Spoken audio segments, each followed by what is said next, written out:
So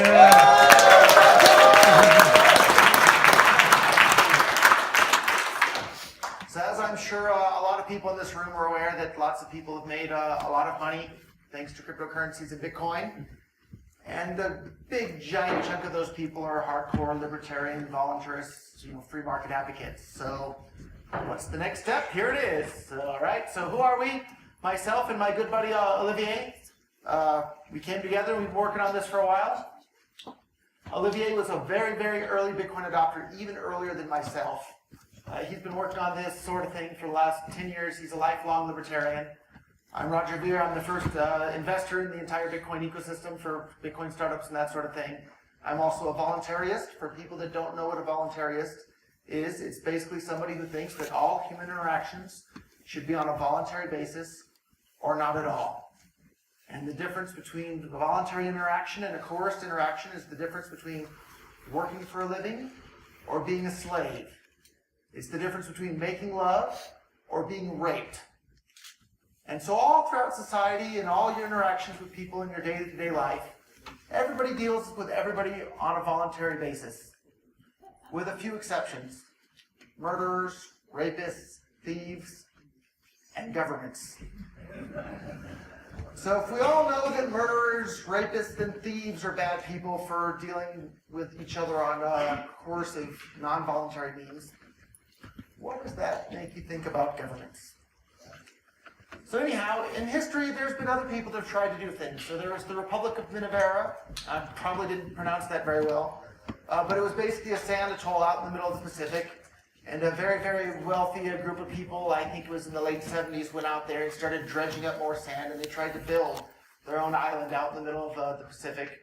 And they wanted to start their own, libertarian-ish, geographic piece of the world there. And what happened, as soon as they had spent a whole bunch of money dredging up this sand atoll and turning it into an island, the neighboring, local coercive, violent thugs showed up from the government of Tonga, I believe, and said, "Oh, thank you for dredging up this land for us. It's ours now." And they used a bunch of guns and kicked them out of there.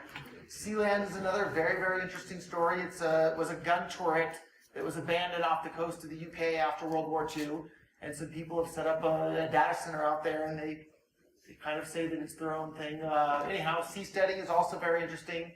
And Liberland is another project between Croatia and Serbia, where both countries claim this land doesn't belong to us. The reason they're claiming that land doesn't belong to either of those countries is because if they lay claim to that land, they lose claim to an even bigger piece of land that both countries want a lot more. But that's another fantastic project that I'm a big fan of and a supporter of as well. And anything that's peaceful, that's my motto. Anybody should be allowed to do absolutely anything that's peaceful. So throughout the world, if you can raise enough money, why not just ask? Hey, there's a lot of governments out there with a bunch of debt and poverty and natural disasters. Just ask them, hey, if we give you a whole giant pile of money, how about you give us some land? And that's exactly what we've done. And we've been really, really surprised by just how much reception there's been from these governments. So we can help them clear their national debt. We can help pretty much everybody that's at this conference realizes that the more economic freedom a place has, the more financial prosperity they have. I mean, if you look, that's right.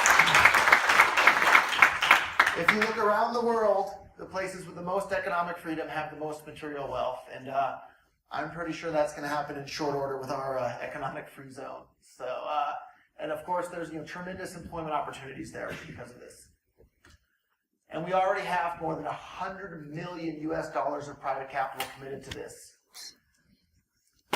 And that's just the start, right? To make it clear, the lawyers have told me very, very carefully that this is not an ICO. So we are not having an ICO, I just want to make that clear.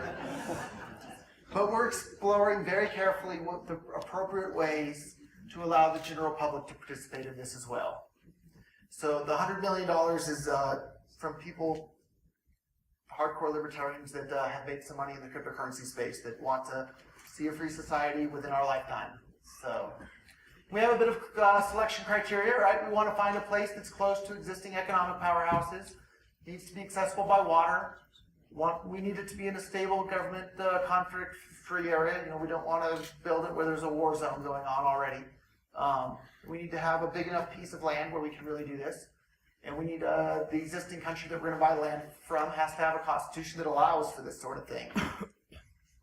So actually we called up some governments already. We've been talking to a number of governments already, and we were stunned by just how interested and enthusiastic they were. They're like, you're going to give us a bunch of money for land we're not particularly using already at the moment? So it was really, really a pleasant surprise just how interested they've been. And of course, small governments are easier to deal with than big giant governments, and we'll be naming some names in the future, but not quite yet today. And of course, the timing is right? People all across the world are realizing that government doesn't work.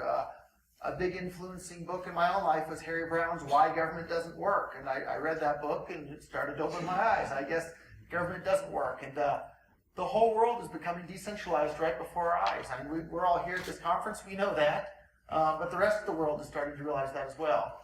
And governments are, they're not only going in the opposite direction, they've been in the opposite direction since day one. They're a coercive institution that deal with other individuals by violence or threats of violence. And for any sane person, you should realize that dealing with other adults through violence or threats of violence, that's not the right way to live your life. So governments and all forms of violence, we're going to do away with those as much as we possibly can. So, and basically, we need to set the right example for the rest of the world, right? There's not going to be any government of any kind. All the basic rules will be agreed upon up front. So we're going to buy this land, and we're going to set the rules of the game plan there. And if anybody's read David Friedman's The Machinery of Freedom, there's a bunch of fantastic examples of how this could potentially work. But at the end of the day, the free market's going to be what figures it out. So the law and the Constitution are going to be part of the actual land deed for this. So think of it kind of like a private home ownership association. You laid out the ground rules from day one, and that's the playing rules. And it's going to be, again, based on the ideas of voluntarism and the non-aggression principle. Competing private protection agencies will deal with protection, right? Think about it. If a police car pulls up behind you while you're driving, do you feel more or less safe? If you're driving down the road and a private security guard that patrols the local shopping mall pulls up behind you, do you feel more or less safe? Probably about the same. But that should tell you which one of those agencies is doing a better job of making you feel safe and secure in your belongings. And we'll negotiate some initial protection from external threats from the country that sells us the land originally. The United Nations, I'm sure everybody here is probably not that big of a fan of the United Nations. We're not going to join! So of course, no plans to join, right? It would require a central authority. This land isn't going to have a central authority. We're all about decentralization. We're going to buy some land. There's not going to be a central authority. And not dealing with the UN avoids a lot of other issues. So I'm sure you're all wondering about passports. That would require a central authority. It would require UN membership, right? Just use your existing passport. Kids can automatically get the citizenship from their parents. The private market's going to come up with way better alternatives than passports, right? We can have ID systems in the blockchain. A lot of people probably don't realize it because everybody here was born after World War I. But before World War I, you didn't need a passport. You just showed up wherever the heck you wanted to go, and that was it. There was nobody there waiting at the border saying, your papers, please. And that's how it's going to be in our free society as well. So limitations, right? We need to minimize our attack surface. No nuclear weapons. Wikipedia has a great example of why nuclear weapons are a violation of the non-aggression principle. Basically because they can't be used for any defensive purpose ever, and it's a threat to everybody around you. You can't export weapons and drugs, mainly because the other governments around you are going to be mad about that, and they probably won't sell us the land, so that'll be part of the land title. We'll have some sort of age of consent, and we won't be allowing people to secede. That'll be built into the original land title that they've agreed to when they purchased the land. So, what's next? We're exploring ways for the public and the interested parties to participate. Again, this is not an ICO. We welcome all libertarians, constitutional experts, free thinkers to join us, voluntarists, free market advocates. Anybody who wants to participate is welcome, so long as you are a fan of the non-aggression principle. So that's our big announcement. Sorry we didn't cover Bitcoin Cash, but before the invention of Bitcoin and cryptocurrencies, this sort of thing wouldn't have even been possible. So Bitcoin enabled this. This is the next step after Bitcoin. I think I have about 10 minutes left for questions. I imagine there's probably a few questions. Speak up, don't be shy, and visit freesociety.com for more information. We have a white paper up there. Who has a question? I see lots of hands. Okay. What latitude? And Lynn Ulbricht is right here in front, so Lynn gets to go first. Ross Ulbricht's mother, for those of you that don't know.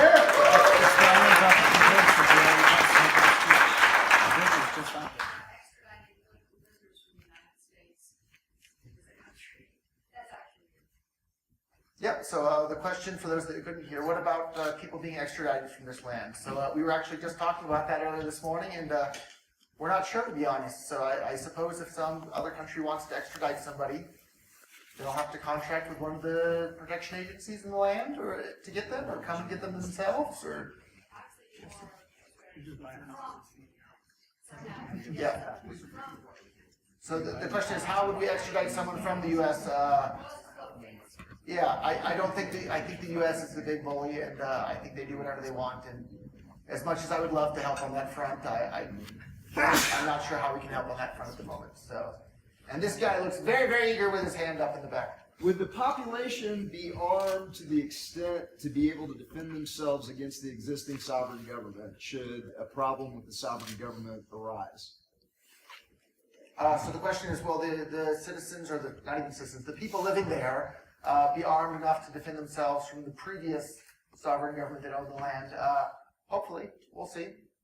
There's a whole lot of details that need to be worked out, but at the same time, even if we don't get everything absolutely perfect from day one, it's still probably going to be a heck of a lot better than any other country in the entire world at this point. So I think this guy in the back was even more. You're next. So. Can we grow and research cannabis on this place? And so the question is, can we grow and research cannabis on this land? Probably not for export. A lot of it will depend on what sort of negotiations we're able to finalize with the country that we purchased the land from. Of course, any sane person that's heard of the non-aggression principle would have no problem with that whatsoever. But you know, the devil is always in the details, and again, a lot of it will depend on exactly what sort of agreement we can get from the existing country with the land that we purchased. And I promised you were next. So what size land are we talking about, and what size society in numbers, just so I can grasp the concept? So the question is, what size land, what size society, how many people, you know, how big of a place? The bigger the better, right, is the answer. So a lot of that will depend on once the lawyers figure out exactly how we can allow the public to participate.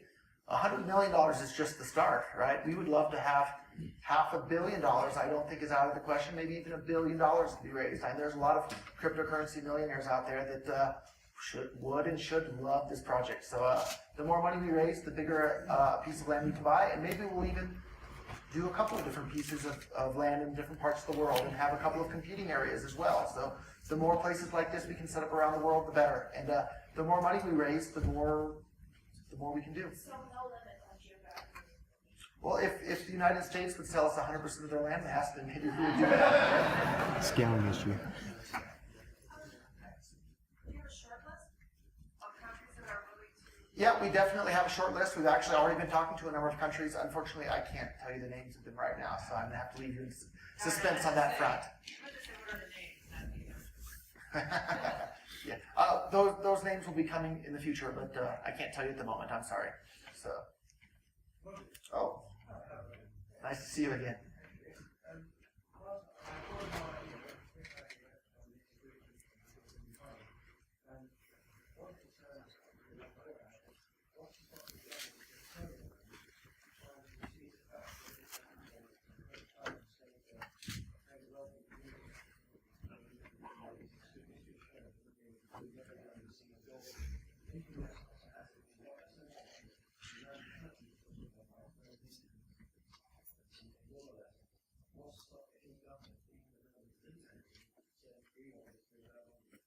So his question is, what are we going to do about it once we build this into the world's most prosperous geographical area in the world, and the government that we bought the land or some other government nearby decides, hey, you built a lot of nice stuff, we want to take that.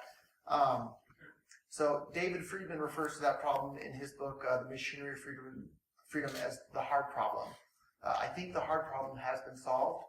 I don't necessarily feel incredibly comfortable talking about that solution in public at the moment, but if you Google that, there's information about that, and that ties back into one of the other questions though as well. So what would determine what is the criteria you're saying that to be able to be allowed to live there? Like, in other words, how to get it for the NEXUS? So we're working out all the details again, and once again, this is not an ICO, but the idea at some point is to basically auction off the land, and then anybody that buys the land can do whatever they want with it within the title restriction of the land. And again, the question is, how do you get to come there and be there? So the free market is, I guess, the short answer. So. Will there be taxes, and how will you pay for the services that are required to maintain the whole country, specifically if you had a migrant immigration? So the question is, will there be taxes? Of course not. No, this society is based on the non-aggression principle. And what about the roads? We'll all have drones. Here's a pretty fancy piece of technology in my pocket, right? Governments didn't build this. This is a heck of, it allows me to contact anyone, anywhere on the planet for, I don't know, a couple pennies a day, depending on what my bill is, less than maybe $1 a day. I can contact anyone on the planet and communicate with them. That's a heck of a lot harder and more complicated to build than a flat spot on the ground. But granted, flat spots on the ground are important. But I think a nice way of looking at it will be just like, you have a big skyscraper building, and you have an elevator shaft, and all the tenants within the building contribute to maintain the elevator. It'll be the same way. All the property owners nearby, they want roads, they'll chip in voluntarily, and the free market will figure it out on the details. So no, there will be no taxation of any kind. There will be no central authority of any kind to impose that taxation. We're going to find out what a free society actually looks like and works like. And even if you're not a libertarian, even if you're not a voluntarist, even if you're a hardcore statist and you love government controlling everything, you should love and support our project. And the reason why you should love and support our project is because all of us crazy libertarians can go off to our little piece of land and we can fail miserably, and you state-loving, president-worshipping people out there can say, look at how bad they screwed everything up. Look, we need our government. So even if you think I'm a nutcase and voluntarists and libertarians are nuts, you should still support our project so you have something to point at as to how badly we failed. And I don't think we're going to fail.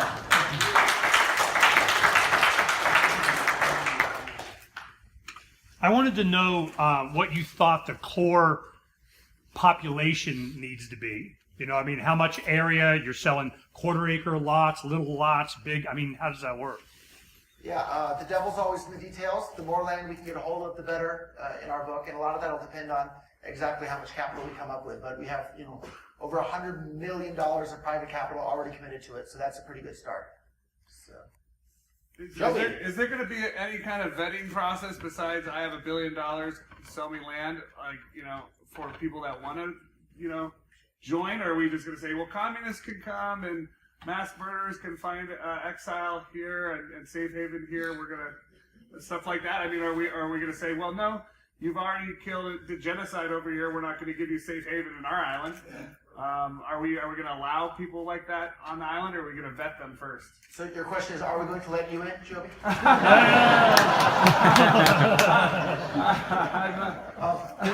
He'll sign up 2 countries. Let it go, man. The devil is always in the details. My initial reaction is that we probably wouldn't allow people to buy in if they have a bunch of money that was stolen from others. Texas.